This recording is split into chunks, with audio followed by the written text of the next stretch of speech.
Woman, an in-depth exploration of the world of women today with Samantha Dean. Good evening. Tonight we're going to be talking about teenagers, and our guest is the internationally famous baby doctor and author of a number of books on childcare, amongst them A Teenager's Guide to Life and Love, and of course the bestseller to end all bestsellers, Baby and Childcare. It gives me great pleasure to welcome Dr. Benjamin Spock. Thanks. Dr. Spock, before we go any further, I absolutely have to thank you very, very much for being my personal security blanket. I don't know how I could have got on without your book. Did it really work? It worked, and in many cases it replaced a pediatrician, although I shouldn't say that. It really did. It was tremendous. Some people think, I think it's those who haven't used the book, that it corrupts parents and corrupts children, turns children into brats, and I love every time anybody says that it's been a help to the mother and that the children are all right, well, I feel reassured. Well, it was a tremendous help to me. I just wish you'd had more on twins. This is your latest book, isn't it? A Teenager's Guide to Life and Love. Right. I'm always a little defensive when I see it because it's an extraordinarily conservative book. People think because I'm a radical politically that everything I do should be equally radical, and this is, I think, to many teenagers, a very old-fashioned seeming book, and it shocks some of my more radical friends that I was responsible for it. I try to defend myself by saying bold teenagers don't need a book. They find out about life for themselves. They're not particularly troubled by life. It's the ones who've been brought up very strictly with all the inhibitions, the way I was brought up, who are troubled by adolescence, the conflicting feelings, what's going on in me, is it bad or is it all right? The book was really written for strictly brought up teenagers to try to explain why they have these contradictions and anxieties. Do you feel a special sort of responsibility as a baby doctor towards this generation that you've helped care for by your book? Oh, I do, and I think that that's part of what got me into the opposition in the war in Vietnam, the fact that these really were the children who'd been brought up according to my book, at least according to their parents. I think that the people who approved of my opposition to the war in Vietnam and other political crusades, they saw that. They said, I can see that you're still interested in those young people and don't want them to be killed in a horrible, brutal, unjust war. But the people who disagree with my politics, of course, didn't see it that way at all. Well, do you think the Abby Hoffmans of today are a typical byproduct of your demand-feeding type permissiveness? No, I don't think that the kind of philosophy that I advocated has made that much difference in the character of young people.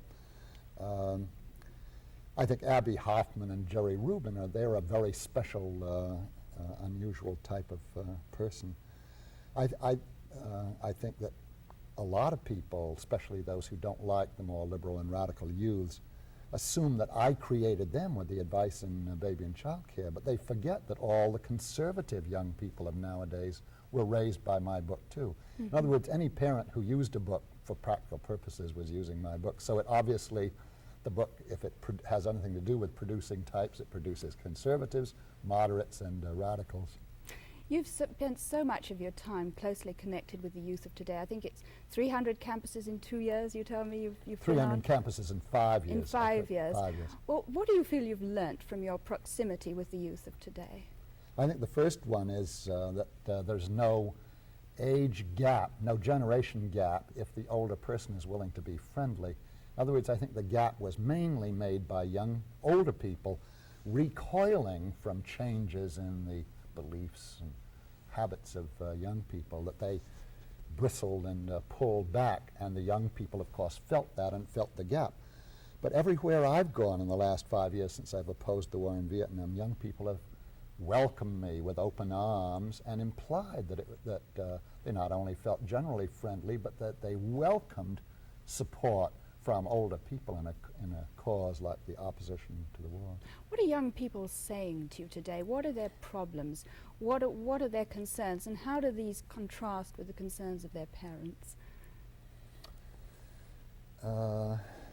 I think the main difference, it seems to me, is at least the ones that I see, and you have to admit that I see a selected group, because when I go into a university, the more conservative students and the middle-of-the-road ones who are indifferent to problems of America. They don't bother to come. So I'm talking about the more liberal and a few radical students, and I think it seems to me they're concerned with several things. One is, why do we have to have such a harshly competitive society?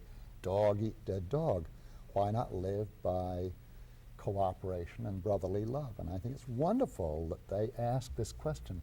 We weren't smart enough, perceptive enough in their parents' generation, and I, who am almost their grandparents' generation, we weren't smart enough to ask that very simple question. Then I think another another one is, why not live simply instead of ostentatiously? Instead of spending your whole life finding how much money you can earn and how many things you can buy with it to impress yourself and others, why not live simply? I think that this is wonderful too. This is actually getting, both of these are getting back to some of the ideas of the early Christians. Mm-hmm. So I think lots of church-going people don't recognize that as the very essence of Christianity. Well, other than this, how were things different in your days? What was your adolescence like? Oh, it was entirely different. When I went to, I'm now contrasting at college years. When I was in college, all that I can remember thinking about was athletics, and we said girls in those days, you'd say women now, and clothes. And by clothes, you meant not informal clothes. Clothes were generally very formal. Most students at a university wore a suit, though a minority wore flannel slacks and a tweed jacket. And everybody wore a necktie, and everybody wore a white shirt, though it had to have button-down collars. Usually at the college I went to, it all had to come from Brooks Brothers. Very conventional. One of the things that made me realize you can't take surface manifestations like this too seriously is that a lot of these people, a few years after we graduated in 25, a few years after we graduated came the Depression of 1929 and the 30s. A lot of people sobered up and took a serious interest in the affairs of the world. In a way, that silliness of college students then was a reaction to the end of World War I, where people thought they'd been earnest long enough by the end of the war, and everybody thought, now we can really be totally materialistic, just as after World War II in the late 40s and the 50s, where everybody turned to materialism. Do you think society today has failed teenagers and the youth? Perhaps I should qualify that a little bit. Hypocrisy is an intrinsic part of today's society, at least in a faction of today's society. We pay lip service to a lot of causes that we don't really genuinely espouse, such as the war. I hope I can speak in the past tense about the war. And I am, of course, excluding the Dr. Benjamin Spocks of this generation. You've done more than anybody else to espouse the causes.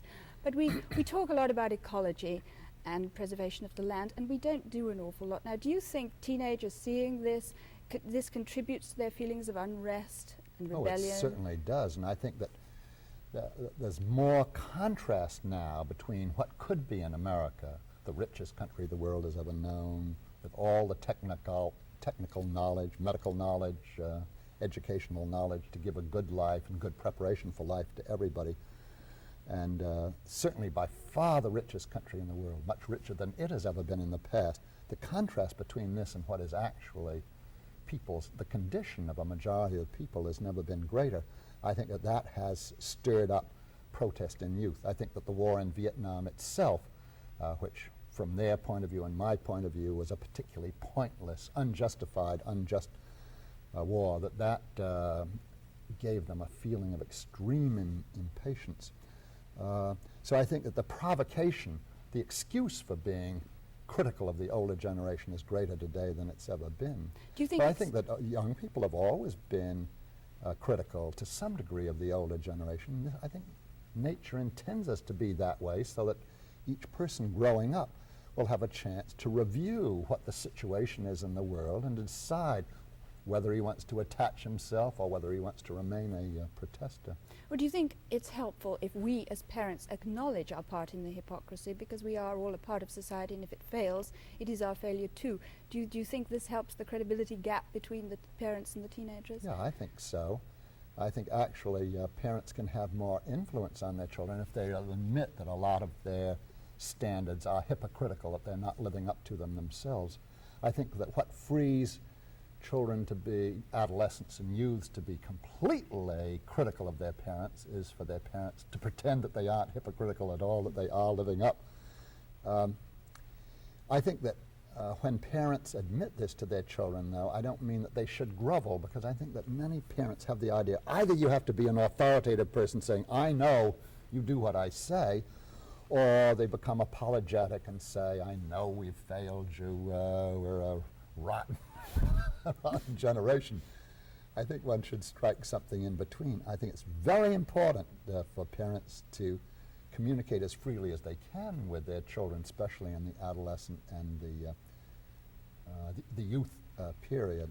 You've talked a lot about depersonalization of love by too early dating, before teenagers are ready to understand the human needs, the emotional needs of each other. What do you think the results of these?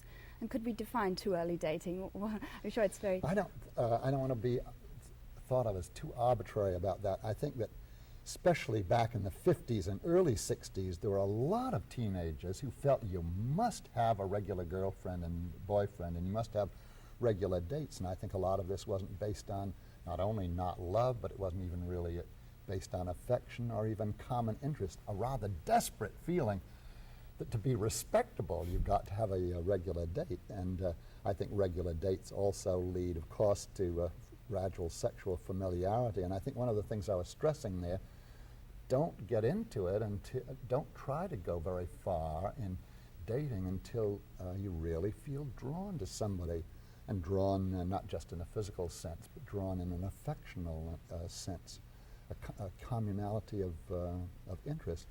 Do you think any parallels could be drawn between American teenagers and teenagers in other countries? Are there any lessons to be learned there, do you I think? don't know enough about other countries to know, and perhaps I don't know enough about teenagers now. Certainly my own teenagehood sounds like millions of years ago. I learned something from college students, and from time to time I speak to high school student groups.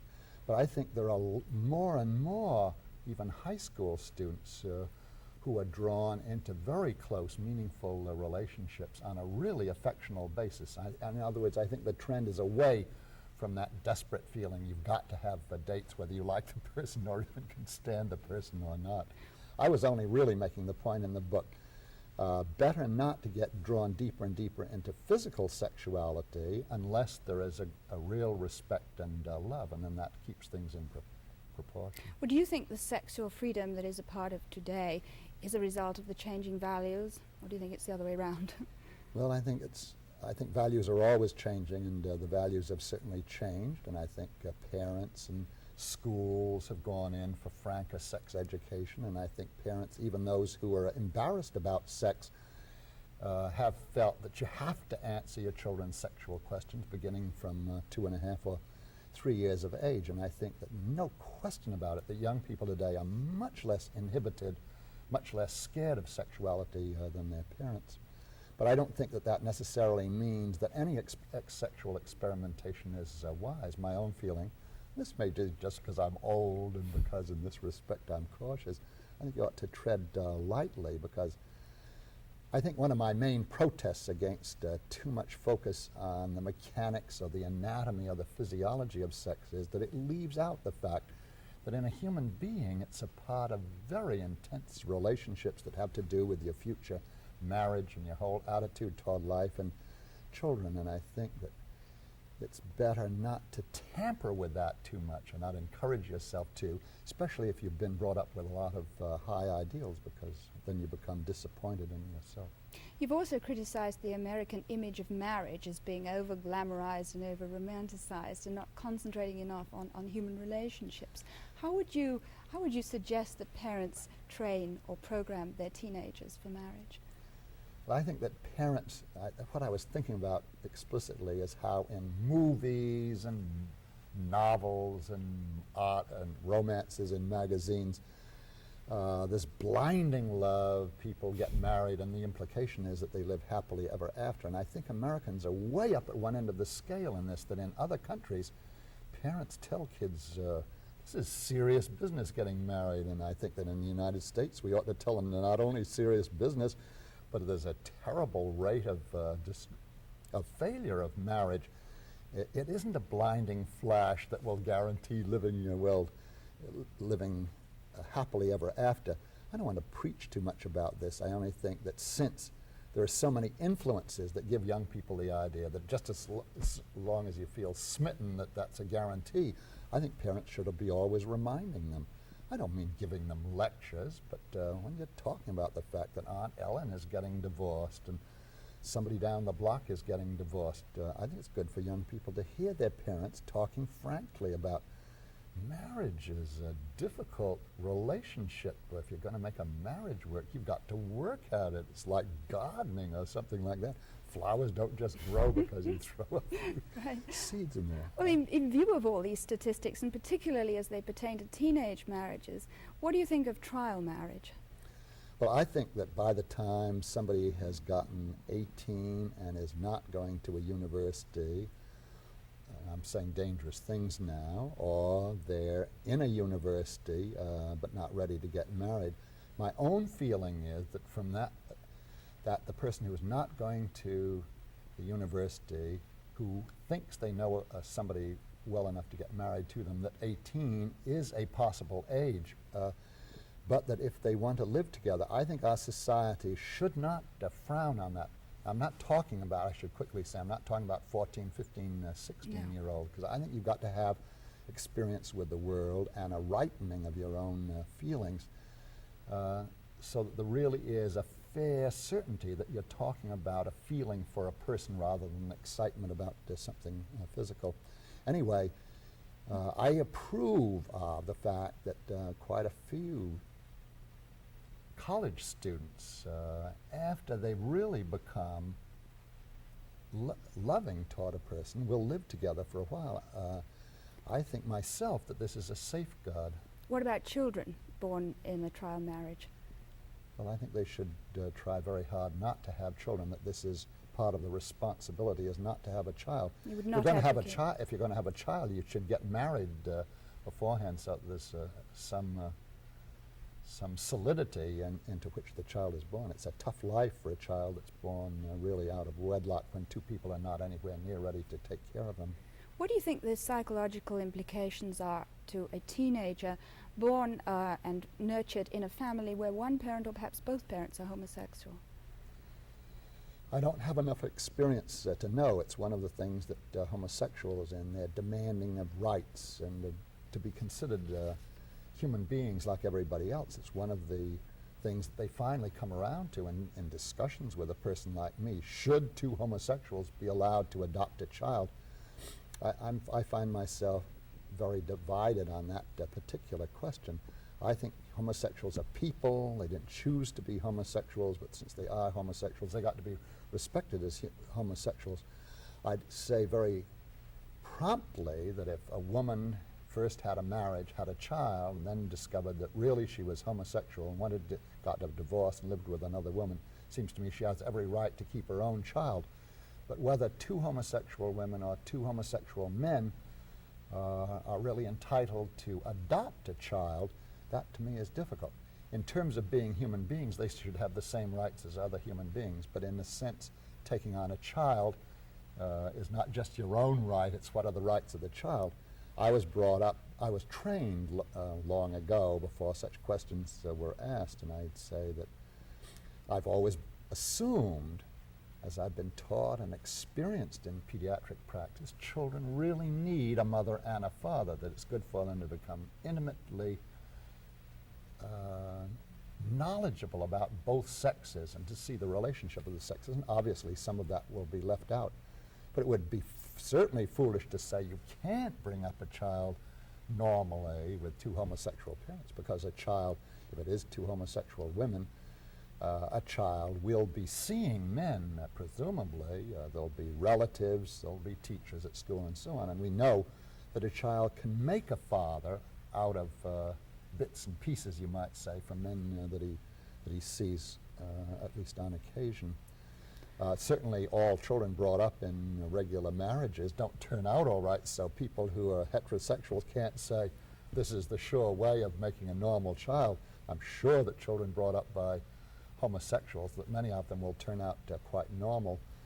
But I suppose in a way what I'd have to say is we'd have to wait another 50 years to when homosexuality has been more recognized and see what the statistics say. Mm-hmm. I've got a question I'd like to ask you completely off that tack about criticism. Most parents feel that it is necessary to criticize from time to time. However, with criticism comes resentment, antagonism, and sometimes breakdown of communications. Now, where should your priorities lie? Should you get into things like the length of your teenager's hair, the fact that your daughter plays rock all night long, or how should you go about this whole question of criticism so as not to offend the ego or the individuality of the person? Well, I don't think it's a question of there being a magic way of coating criticism with sugar or something else sweet so that it goes down well. I think I'd put it the other way, that there should be as free communication as possible between teenagers and their parents, and that the parents should be very clear about what they think is right and wrong and what their rights are. But I think they also have the obligation to listen to their teenagers and let them and the teenagers have the obligation to express their views to their parents. So I think it's really like older people getting along together. You don't say, if you've got a friend, under what circumstances can I criticize her? I think you can say the lines of communication should, if possible, be open enough so that you can discuss things without her feeling that you're suddenly jumping on her, and then she can answer back, and maybe you see that the position she's taken or the clothes she wears are her own business, or that she has a very good reason for them. I think it would be foolish to pretend that communication is easy between teenagers and their parents. I think that the very nature of our species says there are going to be tensions and differences. If everything were easy and beautiful between parents and teenagers, teenagers would never leave home. It would be much better to stay there with mumsy and dadsy and let them earn the money and provide the security. Part of why you grow up and get impatient and go off to live your own life is because underneath you don't want to stay under their domination. So I think biologically it's bound to be difficult at times. I think in some families it's difficult all the time, constant wrangling, and in others it's surprisingly calm. But even in those families where it's very calm, I'm sure there are tensions underneath. This brings me to another question, that of independence. This is a problematical one too sometimes, because most teenagers seem to crave autonomy. Now, where should you draw the line here without abdicating parental responsibility? Well, I think that teenagers want to hear what their parents' views are, even though they don't really, they're not willing to admit it. No teenager says, I'm very glad to have heard your opinion and you made a big impression on me. When you're fighting to be grown up and to be independent, you can't concede too much. But I think that underneath they want to hear what their parents say. So I think parents should be very frank in expressing their views. Not with the idea, these are better views because I'm a parent and because I'm older, but because as a person, this has been my experience in life, and I care about you and I want you to hear about it. Have I gotten off the track? No. That's basically on the track. Do you think parents overreact sometimes because their teenagers are getting away with things that they didn't get away with in their days? Sure. Not only that they're getting away with things that the parents didn't get away with, but even if the customs were just the same, older people are envious of young exactly, people. Yes. Anybody would like to be young again and starting over, and I think that's part of the grittiness of parents. What would your advice be to parents who discover that their son or daughter is smoking marijuana? I would tell them to assume that their children are normal. It's not that I advocate the smoking of marijuana, but certainly this is the custom. I've read very carefully reports for 3 government commissions since 1936, none of which have been able to come up with any evidence that marijuana smoking is permanently harmful in any way, so that certainly isn't nearly as harmful as tobacco or alcohol, alcoholic drinks. We know that those kill hundreds of thousands of people. So it's a relatively harmless drug. And it is the custom. When I was in college, the custom was to get drunk among a certain number of my pals. And I wouldn't advocate that either. And I think if we had a really good society and everybody had a good life, people wouldn't need to knock themselves out either with booze or marijuana or anything else. I think it's just foolish for parents to come, or the authorities to become hysterical about marijuana. That's really a surprisingly undangerous drug. Mm-hmm. I've got a small bone to pick with you. In A Teenager's Guide to Life and Love, you say the more spiritual qualities of love are almost exclusively the monopoly of girls, who are admonished to resist the advances of males, in whom physical sexuality is generally more insistent, less tightly tied to tender and romantic spiritual side of love. Now, how are we to get rid of the double standard, so long as boys are given advice like that by such enlightened doctors as you? You weren't quoting me word for word. No, it not wasn't word that for a word. summary, No. because Yes. it sounded a Yes. little more pompous than I would have said. I think this is an example of perhaps of where I'm a little old-fashioned, because I think in previous decades it has been assumed that men were more aggressive sexually.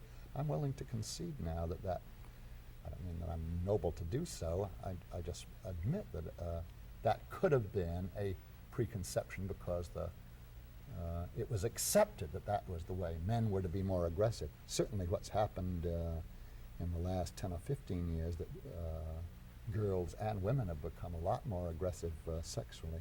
One of the places that I got that from was the Kinsey reports, which of course were, the material was gathered 25, 30 years ago. Mm-hmm. They said one of the most startling conclusions that they came to when they came to write the book on sexuality and women is how women seem to be able to accept